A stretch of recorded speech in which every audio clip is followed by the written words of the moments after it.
High friends, আমি Shovan. Welcome to my YouTube channel. এখন আমি সত্যি বলে সত্যি কিছু নেই এই মুভিটাকে নিয়ে রিভিউ করব। এই মুভিটা কিন্তু 23 জানুয়ারি 2025-এ এই মুভিটা রিলিজ হয় এবং এই মুভিটা কিন্তু ভালো একটা ব্যবসা করে। 1.80 crore কিন্তু ব্যবসায়িক সাফল্য নিয়ে আসে এবং এসভিএফ এর তরফ থেকে কিন্তু এই মুভিটা কিন্তু যথেষ্ট ভালো একটা কালেকশন করে।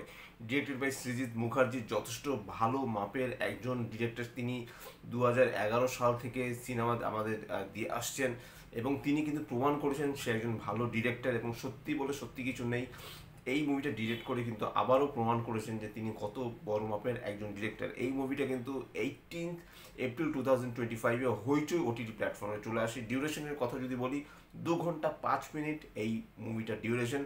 এবং এই মুভিটা কিন্তু অ্যাকচুয়ালি 1957-এ 12 অ্যাংরি ম্যান বলে একটি মুভি ছিল, সেই মুভিটা ডিরেক্ট করেছিলেন সিডনি লুপেট।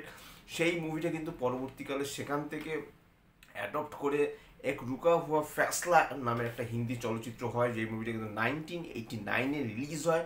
পরে 1989-এর এক রুকা হুয়া ফ্যাসলা এই মুভিটার থেকে অ্যাডপ্ট করে তবেই সত্যি বলে সত্যি কিছু নেই এই মুভিটাকে বানানো হয়েছে। তো এখানে কিন্তু একজন জাজ থাকে, সে এমনই একটা রায় দেয়, সেই রায়টা কি ভালো না খারাপ, সে কি গিলটি না গিলটি নয়, এটা নিয়ে 12 জন তর্ক বিতর্ক জুড়ে দেয়। এবং এই যে 12 জন জুরি, এই 12 জন জুরি আমি নাম বলছি, এদের ছাড়া কিন্তু মুভিটা সম্পূর্ণ হতো না। আমার যারা ফেলো ইউটিউবার যারা রয়েছে তারা এই মুভিটা অনেক আগেই রিভিউ করে দিয়েছে, কারণ তারা হলে গিয়ে মুভিটা দেখেছে। আমি কিন্তু হয়েছি ওটিটি প্ল্যাটফর্মে দেখেছি। তা যাই হোক, তারা হয়তো বা 12 জন জুরির নাম হয়তো বা নেয়নি, কিন্তু আমার এটা নেওয়া উচিত এই কারণে, কারণ এই 12 জন জুরির নাম যদি আমি না নিই, তাদের আমি ক্যারেক্টারগুলোর নাম বলছি না, তাদের অ্যাকচুয়াল নামগুলো আমি বলছি। সৌরসনী মৈত্র, অনন্যা চ্যাটার্জি, পরমব্রত চ্যাটার্জি, কাঞ্চন মল্লিক, ঋত্বিক চক্রবর্তী, অর্জুন চক্রবর্তী, কৌশিক সেন, কৌশিক গাঙ্গুলি, রাহুল ব্যানার্জি, ফাল্গুনী চ্যাটার্জি এবং সুভদ্র মুখার্জি। এই 12 জন জুরি মেম্বারকে নিয়ে হয়েছে। এবং এখানে একটা সিন রয়েছে যেখানে কৌশিক সেনের যে ক্যারেক্টারটা, সে ক্যারেক্টারটা সে মানে এরকম শুয়ে থাকে, সে মানে একটা অন্য একটা জগতে চলে যায় এবং যে বিভিন্ন মানে তার পেছনে যে ব্যাকগ্রাউন্ডগুলো এরকম ধসে পড়ে, সেখানে যে ভিএফএক্সটা এত সুন্দরভাবে ইউজ করা হয়েছে, বাংলা মুভিতে এরকম ভিএফএক্স আমার মনে হয় না খুব একটা আমি দেখেছি। এবং এই যে 12 জন জুরি, তারা বিভিন্ন জায়গায় গিয়ে, কখনো রাস্তার মধ্যে, কখনো সি বিচের কাছে, কখনো যেখানে গলফ খেলা হচ্ছে সেরকম জায়গায় গিয়ে, বা কখনো সে এক রুকা হুয়া ফ্যাসলা বা এরকম মানে 12 অ্যাংরি ম্যান বা এই জাতীয় একটা প্লে হচ্ছে, সেরকম একটা জায়গায় গিয়েও কিন্তু তারা মানে তারা জুরিরা কিন্তু একজন আরেকজনের বিরুদ্ধে কথা বলছে। সেই জিনিসটা কিন্তু আমার এখানে খুব ভালো লেগেছে। এবং প্রত্যেকটা 12 জনেরই কিন্তু একটা ব্যাকগ্রাউন্ড রয়েছে, সেটা যদিও প্রত্যেকের ব্যাকগ্রাউন্ডটাকে ছুঁয়ে যেতে পারেনি, কিন্তু তারপর যে কজনের দেশ, যেন সৌরসেনের আমি যদি ক্যারেক্টারটার কথা বলি, বা সাদিকের যে ক্যারেক্টারটার কথা বলি, ফাল্গুনি যদি আমি ক্যারেক্টারটার কথা বলি, সুভদ্র ক্যারেক্টারটা যদি কথা বলি, এরকম বেশ কিছু ক্যারেক্টার রয়েছে। সেই ক্যারেক্টারটার মানে ব্যাকগ্রাউন্ড কিন্তু এখানে দেখিয়েছে, 12 জনের দেখায়নি। এখানে আমার অনির্বাণ চক্রবর্তীকে বেশ ভালো লেগেছে। সেই অ্যাজ এ নন বেঙ্গলি হিসেবে তাকে এখানে ট্রিট করা হয়েছে এবং সে যখন হিন্দি অ্যাকসেন্টে কথাগুলো বলছিলেন, বেশ কিন্তু শুনতে ভালো লেগেছিল। বা এখানে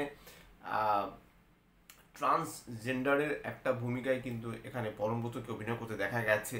সে কিন্তু যথেষ্ট ফাটিয়ে কিন্তু অভিনয় করেছে। এবং সত্যি কথা অর্থে মেইন যে ক্যারেক্টারটা, সেটা হলো কৌশিক গাঙ্গুলির ক্যারেক্টারটা অ্যাজ এ জাজ।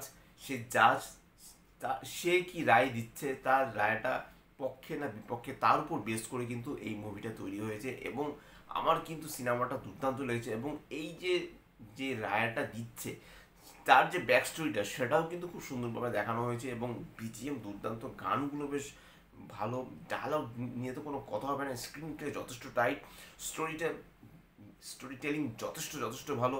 আমার কিন্তু সিনেমাটা যথেষ্ট ভালো লেগেছে। এবং এরকম সিনেমা কিন্তু সৃজিতের হাত থেকে বেরো, সেটাই চাই। গত কয়েক বছরে কিন্তু সৃজিত মুখার্জির যে অ্যাকচুয়ালি তার যে আনন্দ বাজার পত্রিকা দেখবেন একটা কথা বলে থাকে, সৃজিত লোক, অনলাইন পোর্টালেও কিন্তু আপনারা সেটা দেখে থাকবেন। কিন্তু এই সৃজিত লোক থেকে না, সে হঠাৎ করে যেন কেন যেন বেরিয়ে গিয়েছিল, কিন্তু সত্যি বলে সত্যি কিছু নেই। সেই মুভিটা কিন্তু আবার কিন্তু সৃজিত মুখার্জিকে ফিরিয়ে নিয়ে এসছে। সে যে একজন ভালো ডিরেক্টর, সেটা কিন্তু দেখানো হয়েছে। একটা ড্রোন শটস আছে, যেটা একটা ব্রিজের উপরে 12 জন জুরি বসে থাকে এবং সেই ড্রোন শট আস্তে আস্তে উপরের দিকে ওঠে, সেই জিনিসগুলো ভালো। এবং সব থেকে মজার ব্যাপার এখানে এই যে 12 জন জুরি মিলে যে কথা বলছে, তার ব্যাকগ্রাউন্ডে কিন্তু কোনো না কোনো একটা ক্যারেক্টার কিন্তু ব্যস্ত থাকছে সবসময়।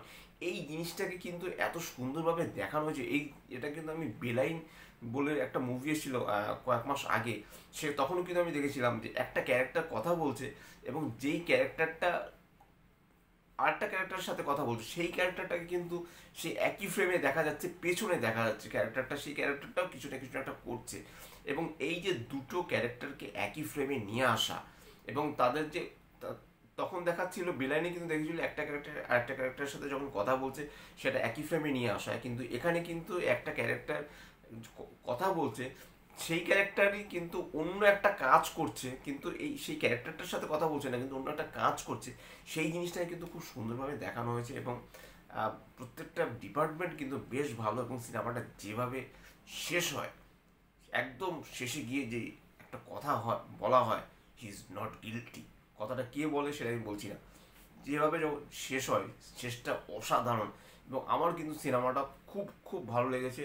মানে একে বলে অ্যাডাপ্টেশন, এক সলিড অ্যাডাপ্টেশন। যদিও আমি 12 অ্যাংরি মেনও দেখিনি বা এক রুকা ফ্যাসলাও দেখিনি, কিন্তু আমার কোথাও গিয়ে মনে হয়েছে যে এই অ্যাডাপ্টেশনটা করে মানে সিরিজ মুখার্জি একটা অন্য একটা লেভেলে পৌঁছে গেছে। আমার যথেষ্ট প্রিয় আর ডিরেক্টর সৃজিত মুখার্জিকে নিয়ে কেউ কোনো বাজে মন্তব্য করলে হয়তো আমার অনেক সময় খারাপ লাগে, কারণ সৃজিত মুখার্জির প্রত্যেকটা সিনেমাই আমি দেখেছি, একমাত্র পদাতিকটাই আমার দেখা হয়ে ওঠেনি। এছাড়া প্রত্যেকটা সিনেমাই আমি দেখেছি এবং একবার দুবার নয় 3-4 বার করে তার সিনেমাগুলো দেখেছি। দশম অবতারের মতো সিনেমাও আমি 2-3 বার দেখেছি। কিন্তু তারপর আমি বলবো যে সত্যি বলে সত্যি কিছু নেই, এই মুভিটা আমাকে আরেকবার অবশ্যই দেখতে হবে। কোথাও গিয়ে মনে হচ্ছে যে এই সিনেমাটা হয়তো বা ওয়ান টাইম ওয়াচের বেশি দেখলে পরে হয়তো সিনেমাটা আরও একটু ভালো আমি হয়তো অ্যানালিসিস করতে পারতাম। একটা সিনেমা একবার দেখে রিভিউ করা একটু অন্যরকম হয়। একটা সিনেমা যদি দুবার দেখা হয় তাহলে কিন্তু প্রথমবার দেখার পর তৃতীয়বার কিন্তু আরও চোখ আপনার খুলে যাবে যে এই জিনিসগুলো আপনি বাদ দিয়ে গেছেন বা এই জিনিসগুলো কোনো কারণে আপনার চোখে পড়েনি। জাস্ট ছোটোখাটো হয়তো বা সিনসগুলো, কিন্তু সেই সিনসগুলো যে অনেক ইম্পর্টেন্ট হতে পারে সেটা কিন্তু এই সত্যি বলে সত্যি কিছু নেই। এই সিনেমাটা দেখলে পরে আপনারা কিন্তু বুঝতে পারবেন প্রত্যেকটা ক্যারেক্টারই কিন্তু ইম্পর্টেন্ট এবং শুরুতে প্রত্যেকটা ক্যারেক্টার কী করছে না করছে, একটা ক্যারেক্টারের সাথে একটা ক্যারেক্টার যে লিঙ্ক আছে সেটাও কিন্তু এখানে বুঝিয়ে দেওয়া হয়েছে। তা সব মিলিয়ে কিন্তু সত্যি বলে সত্যি কিছু নেই, আমার কিন্তু ফ্যাবুলাস লেগেছে, ফ্যান্টাবুলাস লেগেছে, মাইন্ড ব্লোয়িং, স্পিচলেস। আমি কিন্তু মুগ্ধ, আমার কিন্তু দুর্দান্ত লেগেছে সত্যি বলে সত্যি কিছু নেই মুভিও। তা এটাই ছিল আমার সত্যি বলে সত্যি কিছু নেই কথাটা, অনেকবার বলেছি মুভি রিভিউ। যদি চ্যানেলটি ভালো লেগে থাকে লাইক শেয়ার কমেন্ট এবং সাবস্ক্রাইব করতে ভুলবেন। আমার চ্যানেল ইনস্টাগ্রামের লিঙ্ক, ফেসবুকের লিঙ্ক এবং ইউটিউবের লিঙ্ক আমার ডিসক্রিপশন বক্সে দিয়ে দেওয়া রয়েছে, সেখান থেকে আপনারা আমাকে কানেক্ট করতে পারেন। Children's zone, tata and good night.